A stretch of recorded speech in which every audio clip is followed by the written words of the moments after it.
Well, good evening and welcome to About the Valley. And my guest tonight is Mary Ellen Rancourt, who has, what's the name of your store again? Hear Joy Audiology. Hear Joy Audiology, which is a place to go to check your hearing. Yes. And if you need a hearing aid, Mary Ellen will take care of you.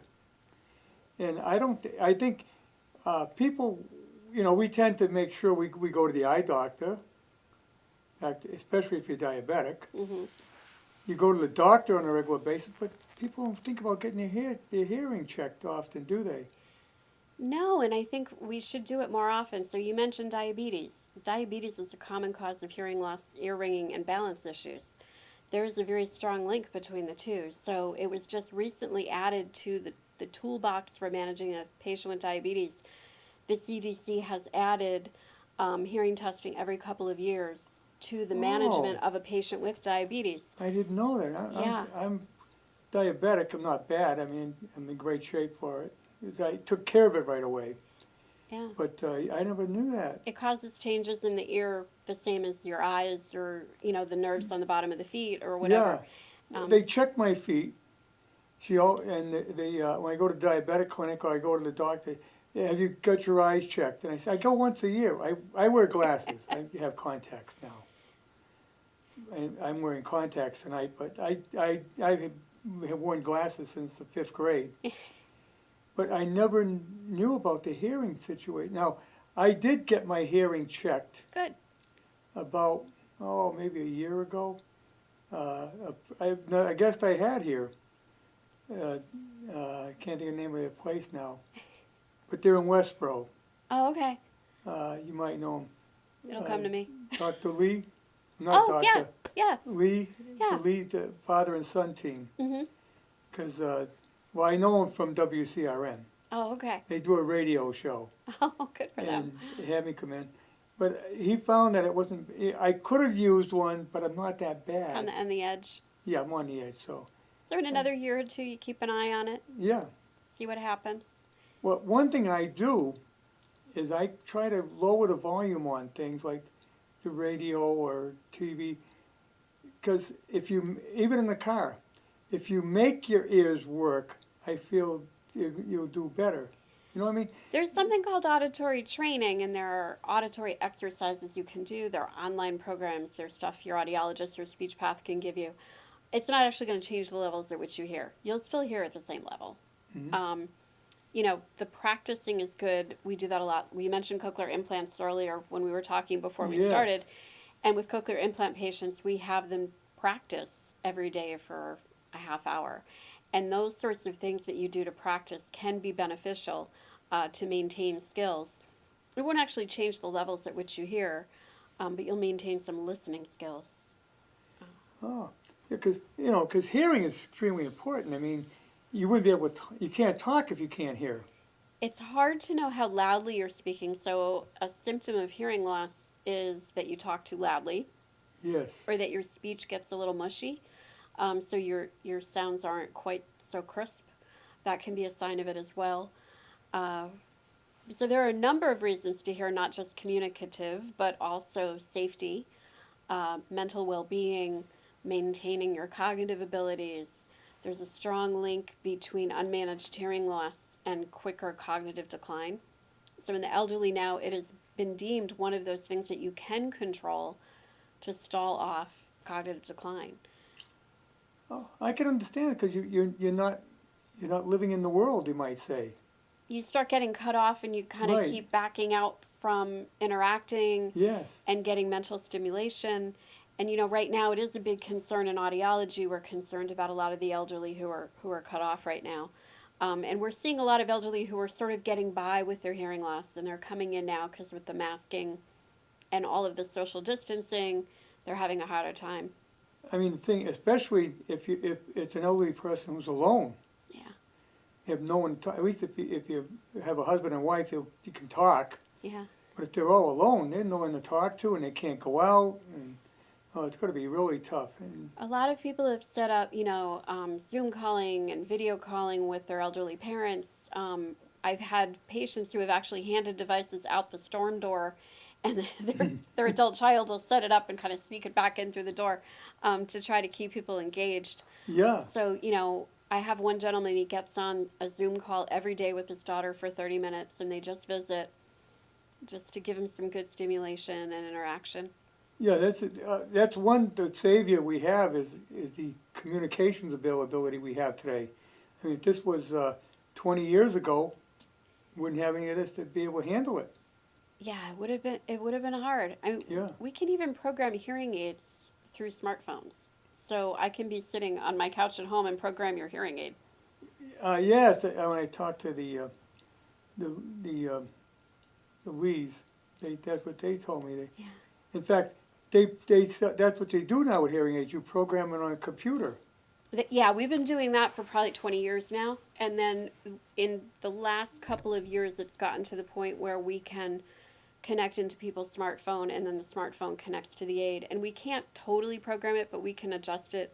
Yeah, prior Quite a to bit. that, what'd you do, adjust the volume?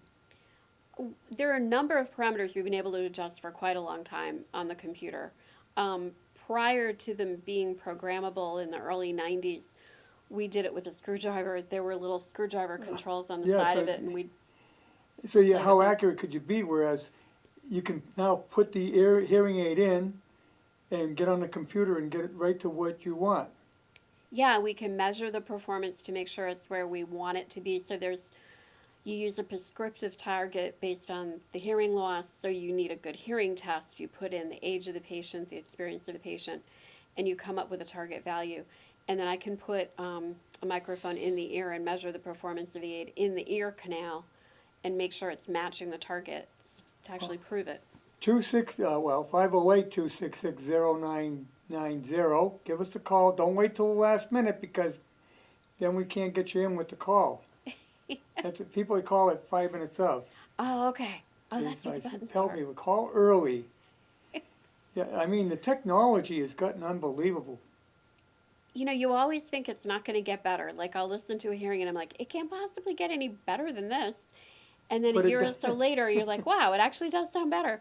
And a lot of it's the processing speed of the chips and batteries. It sounds crazy, but the battery challenges have been huge for decades. And now we're into lithium ion rechargeables.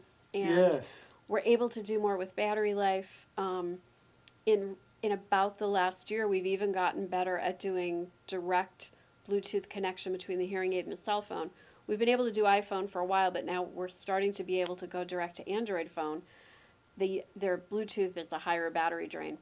So a lot of these things really depend on the batteries, and a lot of the advances depend on being able to power the device. So those are really big areas for improvement, and with each iteration, each chip, things get a little bit better and a little bit more improved.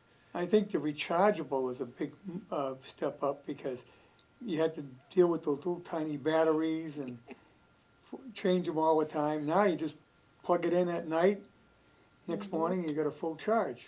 And what's really nice too, because it's now sealed shut, the only moisture inlet is through the microphone. So the breakage rate is dropping, so they break down far less. Moisture is not an issue, humidity is not an issue.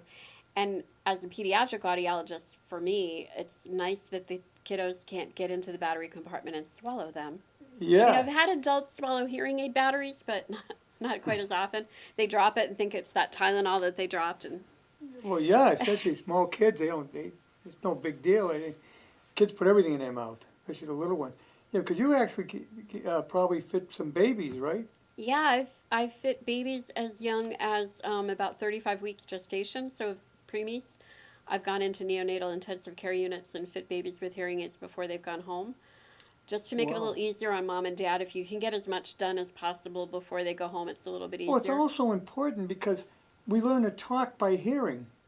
Yes, the earlier the better with young children. The goal is to identify hearing loss by 1 month of age and to get them fit before 3 months, and then enrolled in early intervention specifically for hard of hearing by 6 months of age. And if children do that, they have a 75% shot at achieving typical and normal speech language.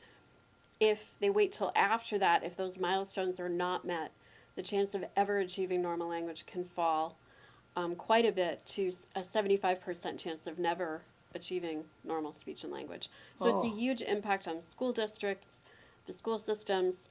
The early intervention is really key. So you want to, you know, if when the baby's tested at birth, a hearing test is recommended, get it done as quickly as you can. And then we get the hearing aids on them as quickly as we can. And then enrolled with an early interventionist specifically trained in hearing loss by 6 months of age. And the outcomes are mind-blowing compared to what it used to be. Now, is it standard to test for hearing at birth? Every baby in Massachusetts has been screened at birth since the mid-90s, Rhode Island a little earlier, and now it's standard of care pretty much worldwide. Oh, okay. My guys were born in the 70s, so Yeah, no, we didn't have the technology. The technology really depended on having a screening device. So the audiologists don't do the screening. It's done by typically paraprofessionals. When I worked at Women and Infants, we had actually 3 undergraduate speech majors who would go in and screen the babies. And it's not a full-blown diagnostics. It's a very quick test. And you pass or refer. And if the baby refers, then they are referred on for diagnostic testing with the pediatric audiologist. And it's very efficient. We get the babies when they're sleepy, and it goes quickly. It's an inexpensive way to do it. And so at hospitals like a Women and Infants or, you know, a UMass where they're doing 10,000 babies a year, it's much more cost efficient to do it at the birthing center than in each pediatrician's office. but what a great concept to do that, because you don't know. And if you have to wait till a baby gets older and see if they're responding, you know, you better catch it as soon as you can. Absolutely. One of my biggest professional heroes is a physician down in Rhode Island named Dr. Betty Vore, and she was one of the people who spearheaded this very early identification, figure it out, get it done, and it became an international movement. And it's really inspiring that in 20, 30 years, it was, you know, a standard of care that you only got at like a Children's Boston or a Mass Sciennier, and now it is everywhere in every community hospital all over the United States. Yeah, that is great. I mean, like I said, you can tell almost at birth if a child's blind, but you can't tell if they hear. Oh, we can now. But you can now, yeah. So if they are referred on for diagnostic testing, we put electrodes on them and we put little headphones in, and they listen to sounds, and we watch the brainwave activity, and it tells us if they can hear it or not. And then if we see that there's an issue, we go to each frequency and we check each frequency. And if we, you know, continue to see an issue, we have them see otolaryngology, to have a medical eval done, you know, blood test, you know, rule out any syndromes. Mm-hmm. Hearing loss is frequently the canary in the mine of healthcare, whether it's a child or an adult. There are a lot of things that show up in hearing first that indicate other issues. So sometimes we may find a larger issue on a child by testing their hearing. Same with an adult. You and I had talked briefly about the connection to diabetes. So there's a connection between hearing loss and diabetes, and it's the same sort of thing. The ears respond to all different healthcare issues, and it can manifest as hearing loss. So, for example, they're finding in people who have asymptomatic COVID that there is a change in one particular test. It was found accidentally, and now they're studying and doing a bigger study. But in asymptomatic patients, they were finding a change in the ear. And they're also finding it in middle ear fluid. So if the kiddos have like an ear infection and the doctor goes in and gets the fluid out, they're actually finding COVID in that fluid. Oh my God. And we're seeing changes in hearing with COVID patients. And it's still being worked out if it's the virus itself or how seriously ill the people are, or if it's related to medications being used. They're still figuring all of that out. But it's very interesting. So there are a number of medical conditions that manifest as a part of hearing loss. So when people say, well, it doesn't matter, it's cosmetic, you know, well, it's a medical condition. It's considered a medical condition and should be evaluated, you know, by a qualified professional. So it's a very important part of our healthcare. Right. Unfortunately, a lot of the insurance companies don't consider that. Most of the insurance companies will cover testing. Now, Medicare will cover it if it's medically indicated. So it has to be a suspicion of change in hearing, dizziness, a change in cognitive status, an ear infection, a medical reason to do the test. Medicare will not cover if it's to get a hearing aid. But we don't know if you need the hearing aid till you do the test. So, but usually it's something like you suspect a change in hearing, or a family member is concerned, like, is mom's cognition slipping, or is she not hearing? It's hard to tell. So we get the hearing testing done. If they need hearing devices, we get that going. And then once they're ready for that, then you can refer on and rule out changes in cognition. So it's all an important part of our healthcare. Hearing aid coverage is a double-edged sword. Sometimes the insurance companies make the situation worse. Sometimes they get in the way and make it really hard. Well, they always try to find a way of not paying. That's how they make their money. Or they don't pay. Right. Or they want us to do bad hearing aids or bad Yep. practices. So sometimes I've had patients opt to not use their insurance because they get better care if we can do what's appropriate and not what somebody thinks it should Right. Which brings me to talk about, they have those hearing aids advertised on TV, where, be. that you just hook it in and turn it on. I mean, I never liked that concept. So one of the interesting things about these over-the-counter hearing aids, back in the 1990s when I was a very young audiologist, I was involved in our state association, Mass Speech and Hearing, and we wrote a bill that to protect consumers from mail order hearing aids, because if you purchase a hearing aid over the internet, you have no consumer protection. Right. They can't control it. It's interstate trade law. So it's not like you can call the Attorney General in Massachusetts and say, hey, I bought a hearing aid from this guy in Minnesota and I have an issue. Well, tough beans. They can't help you. It could be detrimental to your hearing too, right? That was why we did it, because we were seeing bleeding ears. We were seeing people's hearing worsened. People were getting hurt. And so those issues are still there. There was a bill passed to promulgate regulations for over-the-counter hearing aids. But my feeling is, before you go out and do that, get a good hearing test. Let us sit there and talk to you and look at it.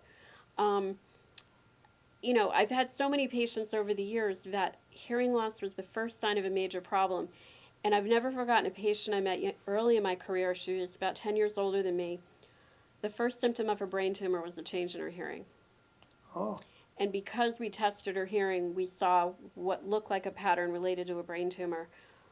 We got her into the proper doctors and they found it, and they couldn't save her, but she was able to plan her time with her children and get things in order and get them ready and prepare them.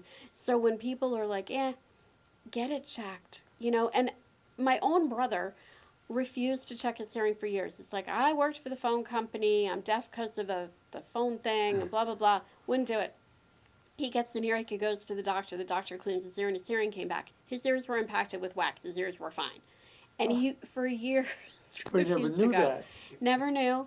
So it's sort of funny that, people put it off and put it off. My husband is sitting over here. Can I say something? So my husband and I are newlyweds. We've been married for 3 years, and we met about 4.5 years ago. And by our second date, I knew he had trouble hearing. And it was that awkward moment of, do I tell him what I do for a living? But the thing that has been the most fun for me, fitting him with hearing aids, is how much joy he gets from it. So my office's name is Hear Joy Audiology because of him. Ah. So he's got his hearing devices on one morning, and he's out on the back patio, and he's just sitting there, and he's like this. And I'm like, what are you doing? I'm listening to the birds, and it's awesome. And he had such joy on his face. Like, you don't realize those little sounds that you don't hear anymore. That you probably, well, there's no birds around. Well, they were, but you didn't hear them. They're still there. Yeah. So I think that, it's important to follow up and investigate it and see what you can do to help work with people. And sometimes it doesn't take a whole lot to help people. When we call them in the drawer hearing aids, so you get a hearing aid and it doesn't work and you put it in the drawer. And when I get my hands on those, when people bring them to me and I do a proper evaluation and I sit down and I look at it, literally it's like, what's the problem? How's that? Perfect. And it's like seconds and we get to the bottom of it. So I always say to people, we So can your probably hearing, help you. even after you get the hearing aids, your hearing's can change, It can. and you reprogram it. Yes. So you should, like, like you go to the optometrist once a year, have your glasses checked. Hmm. And fortunately, I didn't have to have change in a couple of years now, but they do.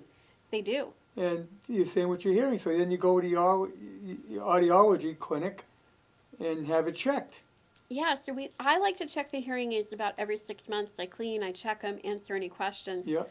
People's lifestyles change. Maybe they get a new job. And like in this time of COVID, it's definitely been interesting. I've added programs to people's hearing aids for masking.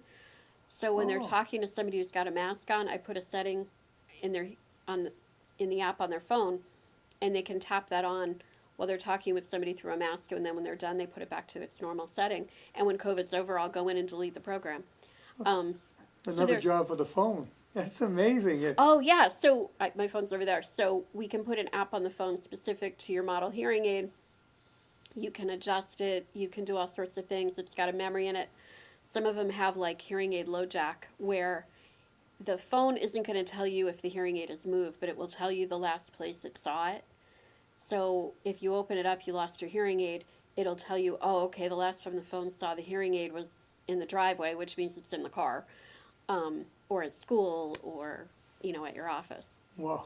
This is amazing today. But, yeah, I mean, getting back to the heavy wax, I mean, a lot of people don't realize that. And here again, you go to the doctor doesn't always check.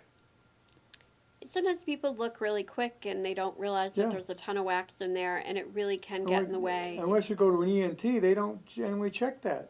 Yeah, obviously we check it. Right now the challenge with impacted earwax is that you need an N95 mask to clean somebody's ears because it is aerosolized when you clean somebody's Right. ear.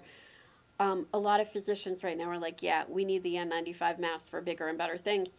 So that's been a topic of conversation with a lot of patients because we can't clean their ears right now. So if we know for sure that people's eardrums are intact, there are drops that you can get at the pharmacy to clean it out, but we need to know for sure that eardrums are intact, which, for most Well, how people about you can buy the over-the-counter stuff now to clean your ears. Yeah, they like the Debrox drops. It's like a hydrogen peroxide and something else, and it fizzes it and it dissolves it. Yeah. And as long as you're sure that your eardrum's intact, that's a good temporary fix until we can get back to being able to clean people's ears. But, Well, a lot of people don't realize there is a purpose behind earwax. yes, there is. It protects your ear, Yes. your inner ear, from dirt and other things, Bugs, bugs. Yeah. 'Cause matchbox wheels. Yeah, I mean, you get those mayflies will get in there and they'll crawl right in. Well, we sweat through our ears, and and kind of the proof of that, if you've ever seen a patient with chemotherapy, it comes out through their skin, and you can actually see changes in the plastic of the hearing aid from the chemotherapy. Oh, wow. Yeah, so earwax is an important thing, Yeah. and we want to keep ears clean and keep it out of the way, but yet we don't want to do too much of that because it's a natural thing and it is protective to the skin in there. If you dry it out too much, it gets really itchy. Then you Yes. scratch it, you get a little cut, then you get a little swimmer's ear going. So I tell people, don't overly clean your ears. I mean, the normal procedure is when you swallow it, works the wax out, right? We have tiny hairs in the ear canal that will help work it out naturally, and it comes out a lot in the shower.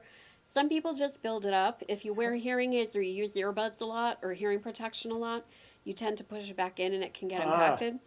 So sometimes it needs a little help. Yeah, So you're keeping it typically- from coming out, Yeah, you're kind of shoving it back in. especially those earbuds. Yeah, yeah. They go right into your ear canal. Yeah, so when you do like industrial hearing testing, for people who work in a meat packing plant or something, they'll often have impacted earwax because they put hearing protection in every day. Yes, they have to wear the ear protection. Mm-hmm. Which, here again, I was in the service, they didn't wear it that much. They do now when it's safe.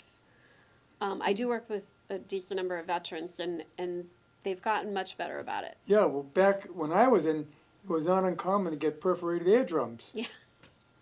And the VA would take care of you on it, but still, you get the perforated eardrum. And Well, it's when gonna. when you talk with the younger combat vets now, what they say is that, yeah, we do have the hearing protection, but it's not always safe because you can't always be like, excuse me, could you hold on just a second? I'm going to put my earplug in. It doesn't really work that way. But it is much better now, and they keep better track of it. We have very good data on them now, and, you know, the VA is very good about record keeping, and they make a real effort to help the veterans much more. But over the years, we didn't realize years ago that like construction workers that you did the same job over and over with a saw or some other power equipment, that constant noise, lumberjacks with chainsaws, landscapers. Oh, yeah. Well, those backpacked leaf blower things, those are brutal. Those definitely need hearing protection. I tell people, muffs or plugs, I don't care what you wear as long as you do it properly. And we keep the muffs right on the snowblower. So you don't turn that snowblower on until you put your muffs on. And that's the best ear protection, is the big... I like the muffs for that kind of thing. So, for example, if you're out snow blowing and you've got big old muffs on and somebody approaches you, they're going to get your attention and not scare you half to death. Because if you've got foamies in, little foam plugs, people don't see that they're in, and they'll startle you. If you're using a power tool, too, you know, obviously the foamies might be more practical if you're at a Red Sox game or, you know, a Pats game, because those are noise exposure at this point. You know, kids with the loud music. We're seeing noise-induced hearing loss in young children because they listen to the music too loud through the buds. So we Yeah, I mean, if you look at your phone, if you turn the volume up, it'll tell you it's dangerous. Yeah, and there are parental lockouts in a lot of devices that the parents can lock out the volume. Yeah. Yeah. But then if they go to a concert... Earplugs, earmuffs. They make little pediatric ones now. They're so cute. I don't know if you've ever seen, when you're watching a football game, you'll see like the football players' kids are on the sidelines with little earmuffs on. They're really cute. I never really noticed it. Yeah. Well, football, I mean, one of the strategies of the home team is to make noise to disrupt the quarterback. Yeah, I forget what football team it was. Or the Pacific Northwest somewhere. They had like a contest to see who could have like the noisiest football game, and they really are noise exposure. Yeah. I have an app on my phone just for giggles. I'll open up the app and see how loud it is. And I went to a U2 concert in Boston a few years ago, and it was so loud it actually blew out the microphone on the phone. Oh my God. Yeah, it was an awesome concert, but it was loud. So yeah, but you can measure, you know, just little app on the phone. Yeah, I mean, these rock stars end up deaf. They have awesome hearing protection for them now. There's a company called Sensophonics. They make these really cool ones that you can actually tie into the soundboard, so they can self-monitor, but they're still protected. So they've got some really good hearing protection now for musicians. Yeah, because they realize is it worth it? What's going on? Yeah. Pete Townsend from The Who. There are a whole bunch of them. They started a website called hearnet.com, and it's how to protect the professional ear. So a lot of the musicians talk a lot about it now. And, you know, you can hear it. You know, when you see some of the older musicians play, you can kind of hear that they're losing their hearing, and it's kind of heartbreaking. Yeah, and being musicians, they need their hearing more than ever. Yeah. You know, it does change the quality of their voice, and if they can sing when it's noisy, like in a noisy arena, it gets harder. But they're making really good hearing protection. And even for musicians who are not professionals, we have earplugs that we can change filters out for acoustic music versus amplified music, and figure that out. So there's some really nice options for that, and you can still monitor your own voice. Oh, that's the other thing, too. If you're hard of hearing, if you're really seriously hard of hearing, you don't even hear yourself talk, right? Right. That's why people who are hard of hearing are loud. Yes. So if you have that family member, you know, that you know, dad was in Vietnam or something and he's speaking very loudly, that may be a sign of having a hearing loss, because when you don't hear well, you tend to talk louder. And if there's background noise, then you tend to talk even louder. So it can be a sign of it. Hey, once again, 508-266-0990. And I know there's got to be some, you know, people tell me, I don't call because you asked all the questions. So I try to cover everything. But, you know, it's not that easy. Now, the hearing test today, you don't go in a booth anymore. Oh, yeah. Oh, you do? Oh, yeah. I have a 7 by 7 foot booth, big enough for wheelchairs. Raise your hand. Raise your hand. I do have the button. I don't like the button. It tends to be a distraction. I mean, especially for kids, they play with it. But even Yeah. for the adults, I think they get distracted. And I like to see the, oh, yeah, I got it. Well, the thing with the button too, you got to remember to press the button And release the button. and release the button. Whereas if you just raise your hand, yeah. Yeah, and you also see that I'm not oh, yeah, there it is. Okay. Yeah. I like to see that. So you still go in the booth. We do the beeps either through, we still have the big headphones, but I like the little insert phones that we put in the ears. I get better results. And then we put a device on the bone behind the ear, a bone oscillator, and that bypasses the earwax, middle ear fluid, a broken eardrum, and goes right to the inner ear or cochlea. We have you repeat words. I like to do speech and noise testing. So a lot of people are like, well, the beeps don't tell you anything about how I do in noise. This is what we do to do a diagnostic hearing test. It's very controlled, it's calibrated, we're very precise. Speech and noise testing is very informative, though, to validate what the patient's saying, like, I can't hear a noise. We actually do speech and noise testing, and I can do it without hearing aids, with hearing aids. And I find that very helpful to figure out what's going to be the best course of action for this particular patient. So it's a valuable test. Oh. Now, do you have the camera that you put into the ear? I do.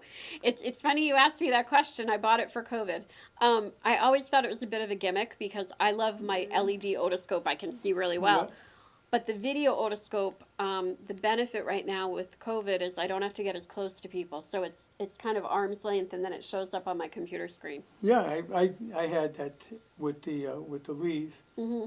And it's amazing. I'm watching it on the screen. So inside, I never saw the inside of my ear. You know, it's pretty It's a tough. yeah, and it's a pretty intricate place. Your ear. I mean, you got that thin membrane of an eardrum, Mm-hmm. and then you got those tiny little bones. So it's a good Trivial Pursuit question. The three smallest bones of the body are the little middle ear bones, Yes. and they're suspended by tendons and ligaments in the middle ear space. So you've got your ear canal, the eardrum, which is 3 layers of crisscross skin. Then you have an air chamber that has the 3 little bones. That's the middle ear.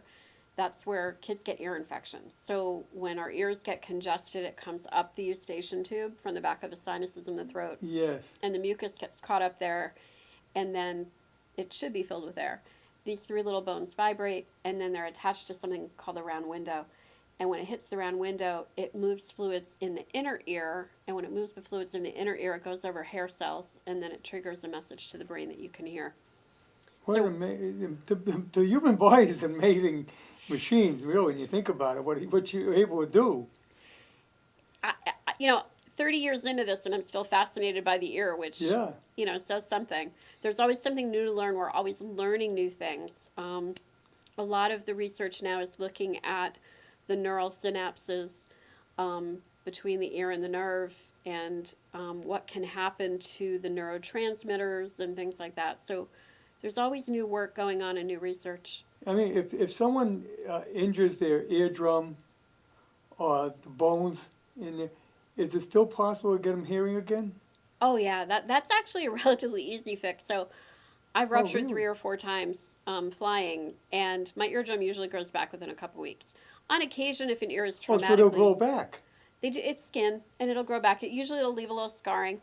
Now, sometimes if it's Oh, I never traumatically knew that. ruptured, sometimes the doctor actually has to go in and put some skin there. I don't know if they still do it this way. When I worked at Mount Sinai, they used to take a little bit of skin from your arm, and they'd patch the hole if it didn't grow back on its own. And then the 3 little bones, they have prosthetics, and they've had that for years. So there's something called a stapedectomy, which has been around probably since the 60s. And they can replace the stapes if it gets excess bone growing on it, which is a condition called otosclerosis. So that can be surgically repaired, and they've gotten much better at that. And then those little bones in there can get disarticulated, usually from getting hit in the head or something violently kind of hitting the head and breaking the little bones. And they can put a prosthetic in for that. Or if you let an ear infection go too long, the infection can actually erode the bone, and then they need to be replaced. That is amazing. That's got to be quite an operation for them. They're so tiny. The surgeons are amazing. audiologists sometimes do intraoperative monitoring, and we're not needed for those surgeries, but I have been in the operating room to observe them, and it's amazing how quickly they do it. The little ear tubes they give kids, literally they go in, they go boop. They Put the do that tube in, right they're through the done. ear canal. Yeah, they knock the little ones out so they don't get traumatized, but it's very quick, like 5 minutes. That's amazing. I mean, you're going through, the ear canal's not that big. These doctors are incredible. They are. I mean, that is incredible. I mean, when I hear what medicine does today, it just amazes me. Now, the cochlear implant surgery is a little different. You had asked about the cochlear implants. They actually do this from back here, Yes. and that's more involved. But those are also very interesting surgeries to watch. Now, what do they connect the implant to? So the implant, they basically kind of bore a hole through to the cochlea, and then it's an electrode array about yay long, and they kind of push it up into the inner ear of the cochlea, and as it pushes up, it tightens up around the center of the cochlea, or the medulus, and it tightens itself up and pops into shape. And then they suture it back up. And that replaces the eardrum and the... No. Oh. So in a cochlear implant, the outer ear and the middle ear are intact. That type of hearing loss is in the inner ear of the cochlea. So what we're doing is when the cochlea can no longer respond well to hearing aids, the loss is just too bad, we do the implant. And that implant skips those hair cells and that fluid in there, and it goes right to the edge of the 8th cranial nerve, and it stimulates electrical pings. And then our brains learn how to reinterpret it. So when you first activate somebody's implant, so a few weeks after the surgery, everything heals up, you see the surgeon again, we get the go-ahead, and then they come in, we activate the cochlear implant, we map it. In a hearing aid, we call it programming, and in a cochlear implant, it's called mapping. But when they come in to map it, initially when you turn it on, they're like, I hear this scratchy, kind of disagreeable sound, and they're not quite sure what it is. And then a couple weeks later, they start to be like, okay, I know it's speech, but I don't recognize it yet, and they practice every day. And then gradually it gets clearer and clearer. And typically they end up hearing better with the implant than they did with the hearing aid. Oh, so it's not an immediate hearing. You have to practice and adjust it. Your brain has to learn to understand it. The best analogy I can give you, excuse me, I had ginger ale. The best analogy that I can give you, I had LASIK done a couple of years ago, and cataracts removed at the same time. I was the youngest person in the office. I had never had 20/20 vision. I mean, I was born with bad vision, and I was almost legally blind. And they went in and did the LASIK and the cataract surgery. I came out of it with 20/20 vision. And I still... That must be amazing. I'm still blown away. But it took me about 2 to 3 months to be really good at reaching out for something and hitting it, because I'd reach for my coffee and I'd be a little off because I had never had binocular vision. I didn't know that the grooves on trees, that you could see those from 10 feet back. I didn't know the moon had... Craters? Yeah, could never see them. But it took me 2 to 3 months to get used to it. And implants are sort of the same thing. Your brain has to relearn that information. So it wasn't my eyes relearning it. It was my brain learning what to do with this new stimulation it had never had before. Yes, that's true on all your senses. But you know what, the LASIK, I heard, doesn't last, though. It has to be done again. I don't know. I don't know they're going to get me to agree to do that again. My oldest son's a physician, Oh, wow. and he had it done. And a few years back, well, then he comes out of the house, he's wearing glasses. I thought you had... No, he says, it wears out. He says, I didn't bother getting it done again. Oh, wow. I But need that cheaters. may not be in your case. I don't know. Maybe I'm old enough that it, but I use cheaters, though. If I'm working on hearing aids, I still need cheaters. But I don't have glasses or anything anymore. But it does take a while for your brain to relearn it. You have to practice every day. Yep. The first time I walked into the Northbridge Walmart after the surgery, I was like, get me out of here. I was so freaked out. It was just so much coming at me, and there's no dimmer switch. In hearing aids, what we do, we program the hearing aid that, we start you out kind of gentle, and then over the next month or so, it turns itself up teeny steps to the final goal. Yes, we don't get all that sound all at once. You got to learn how to deal with that again. Yeah. For example, there's something in here running. It's probably equipment that I can hear it. if you had just gotten a hearing aid, you might be like, well, what's that annoying sound? Now, to me, it's just a little background noise of electronics running. Yeah, I hear it too. It's like a background noise, like a, yeah. I don't Almost know like if a refrigerator the heat might be on. Oh, okay.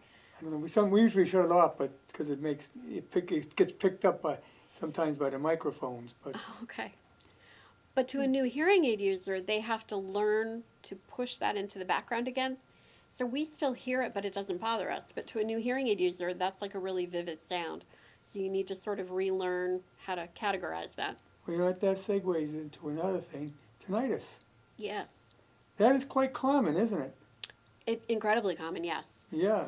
With causes longer than my arm. So a few of the easy ones, obviously noise exposure. Believe it or not, there is an international study going on right now during COVID for people who don't have COVID, but they feel like the stress and working at home where it's quiet and you don't have office noises, a lot of people are noticing their tinnitus more. So there's a study going on between France, England, the United States, and Australia, New Zealand, that people's tinnitus is increased right now during COVID, not because they're ill, but because of all the stress and being home and working where it's quiet and you notice it more. But COVID can come from diabetes. It can come from a certain class of antibiotic that's given by IV for people who are very, very sick. Maybe they have serious burns or something like that. This particular class of aminoglycoside antibiotic can cause hearing loss. Chemotherapy, radiation, what else? Too much Vicodin, too much of many medications, too much coffee, too much salt. Wow.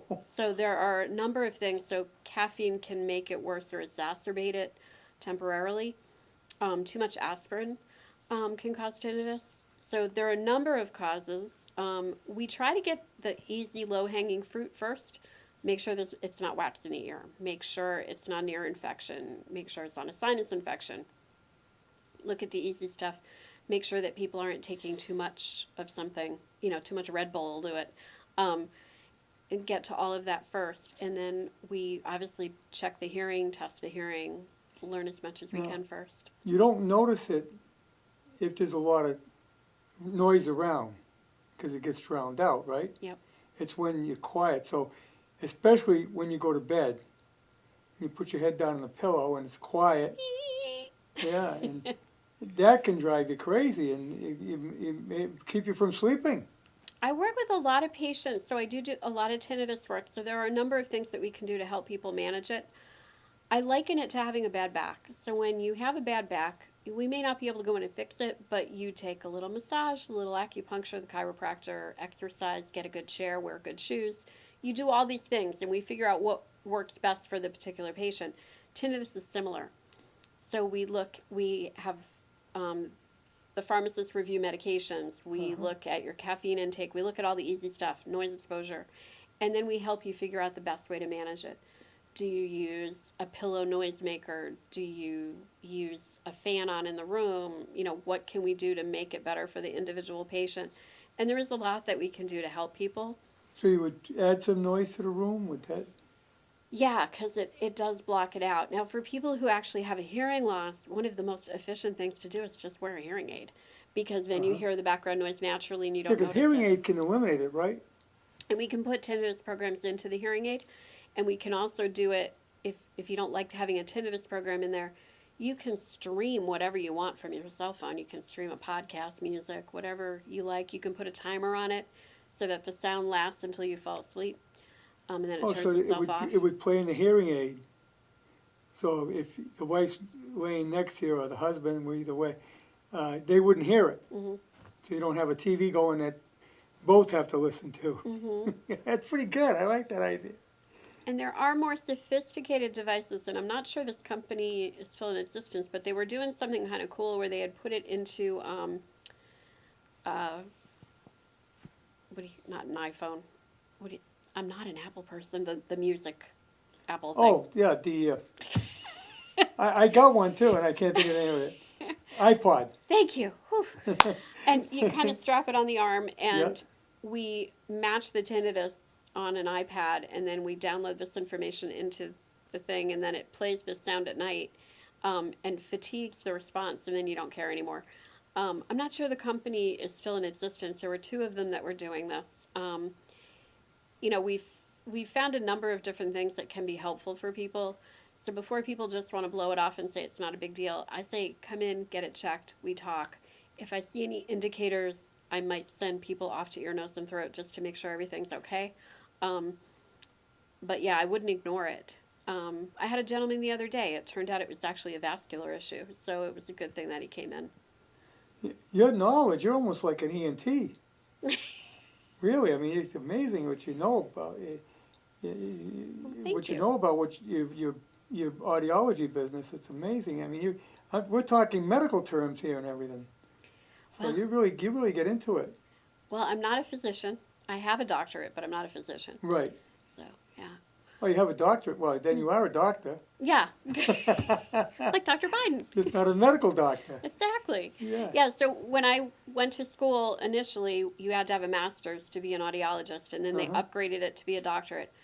So I went back and did it later, which was actually very cool because I picked the courses I needed, but I had the best professors in the country because we were doing it by distance learning.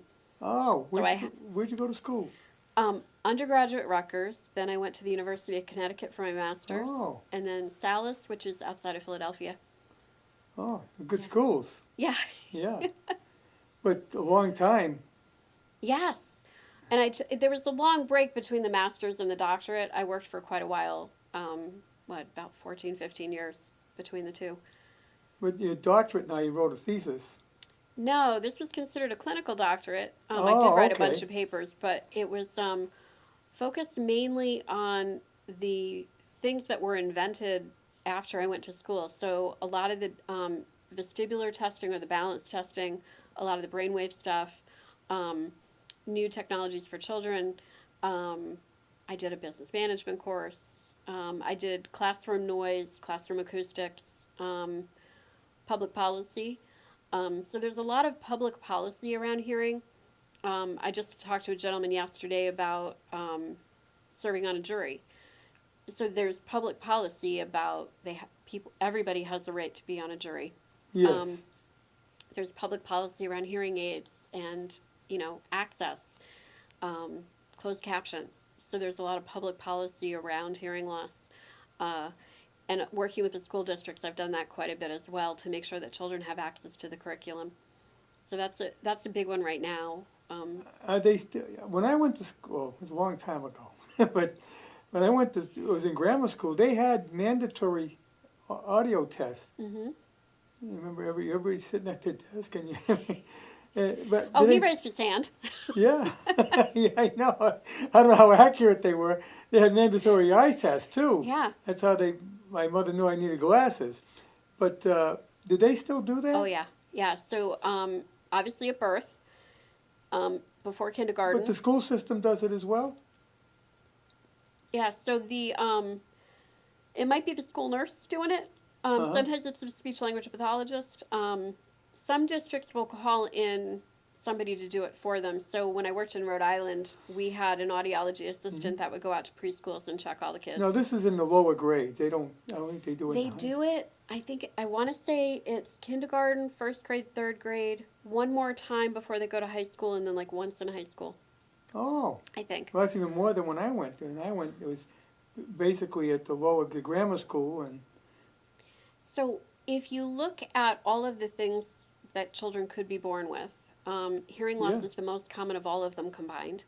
So it's 3 per 1,000 live births will have hearing loss. If you include the special population, so the NICU babies, it will be 3 per 1,000. If you leave out the children born with special needs, it's 1 per 1,000, which is still very high. And then over time, kids can acquire hearing loss, whether it's from illness, noise, accident. Right. I mean, well, probably the most famous is Helen Keller. She got it from scarlet fever. Yeah, that scarlet fever really was a big one. I think they've gotten better. We don't see that as much. German measles back in the 60s. Yeah, you don't hear. Well, measles were almost eliminated, but I guess they came back with some illegals coming in and people coming from other countries. But Well, also my age group, our vaccines for German measles didn't take. So we had to get them again in college. And some people kind of slipped through. They thought they had it, they didn't have it. So it came back up again, and then people who aren't vaccinating. When I was young, they didn't have the vaccine. Right. And the idea was, you get the measles, so then you won't get it again. And if someone, they actually have, if someone had measles, they, put them in together to get, so you can, and I had the measles, I had the mumps, I had the chicken pox. I got to worry about their shingles. Yeah.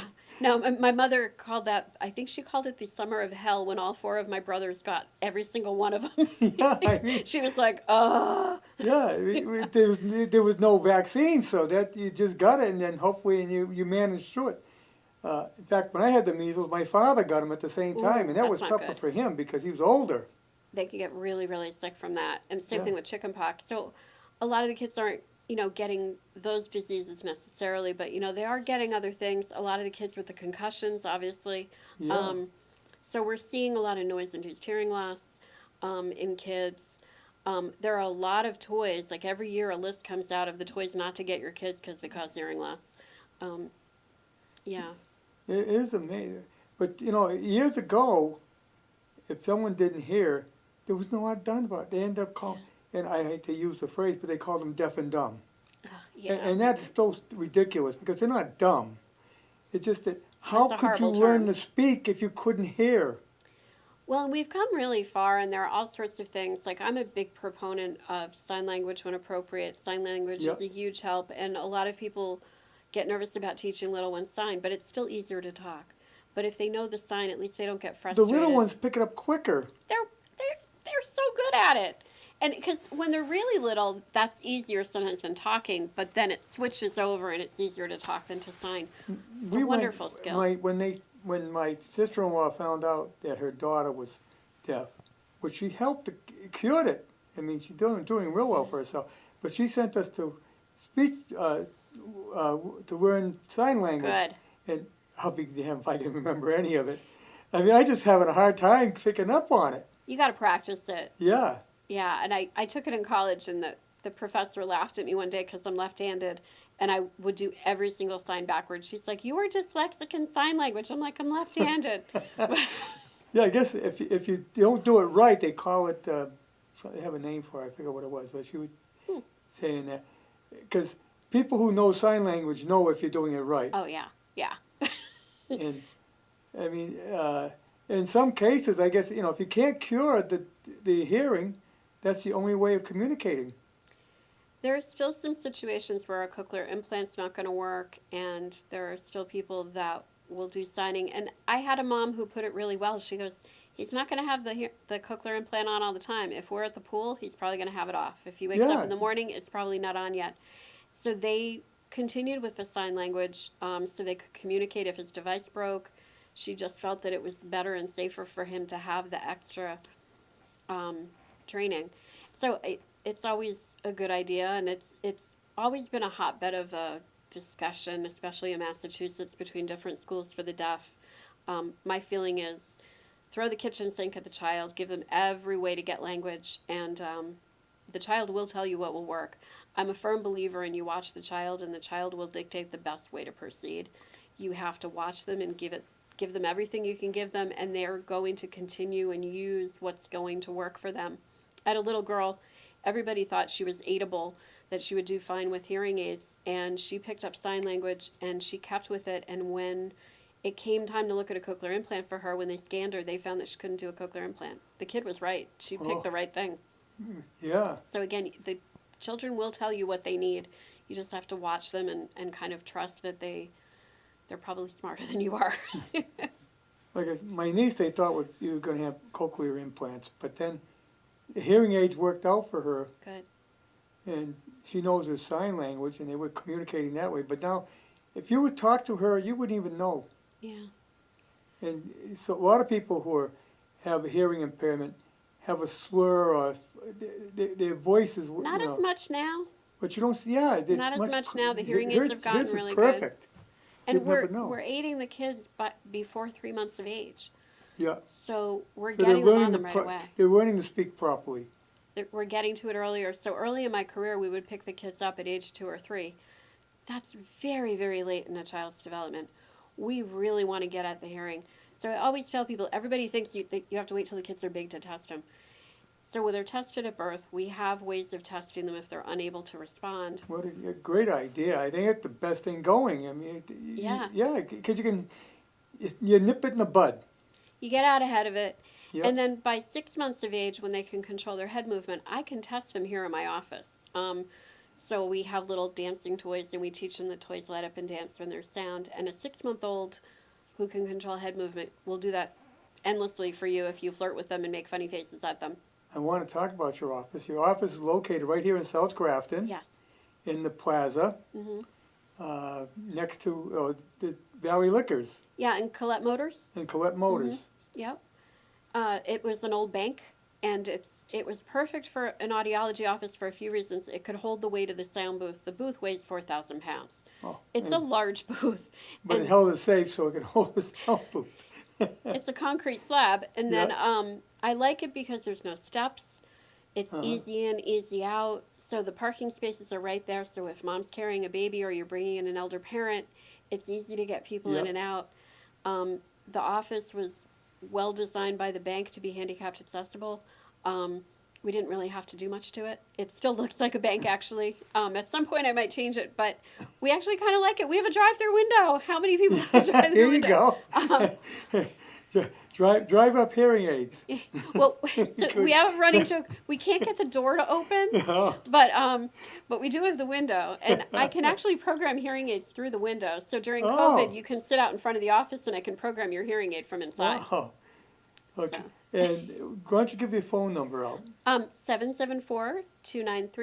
774-293-1515. Get a call for an appointment. You can't just, it's no walk-in. Yeah, we do need to work by appointment, and Yes. you can make appointments through our website as well, which is herejoyaudiology.com. So we do have an online scheduling system.